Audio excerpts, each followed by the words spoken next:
Good morning. আজকে সকাল 5টার সময় বেরিয়েছি বাড়ি থেকে ভোরে কুয়াশার মধ্যে। ফাইনালি আমরা চলে এসেছি ভাইয়ের মিশনে, পুরুলিয়া রামকৃষ্ণ মিশন, যেখানে ভাই এই বছরই লাস্ট ওর এইচএস দেওয়ার পর আর আসতে হবে না।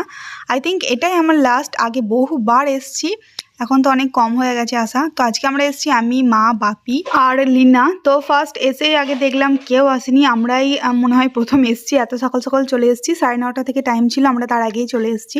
তো এসে আগে আমরা বেড কভারটা পেতে নিলাম, তারপর এখানে বসে ওয়েট করছি। আর দেখছি এদিকে ভাইও ফোন করেছে যে তোরা কি এসছি। এসে বললাম হ্যাঁ এসছি। তো ও দেখা করতে চলে এসছে। তো এখন ওর সঙ্গে দেখা হলো, দেন ওর সঙ্গে দেখা হওয়ার পরেই ফার্স্ট কাজ হচ্ছে খাওয়া দাওয়া করা। 5-এ যখন পড়তো ও প্রথম এসেছিলো, তখন প্রত্যেক সপ্তাহে আসতাম, আর এখন প্রায় বছরে 2বার আসা হয়। 11-12টা অনেক বড় হয়ে গেছে। তো এসেই আজকে খাওয়া দাওয়া করলো। ওর জন্য ছিল রাইস, চিকেন, মাছ, আর আমরা করলাম মুড়ির টিফিন।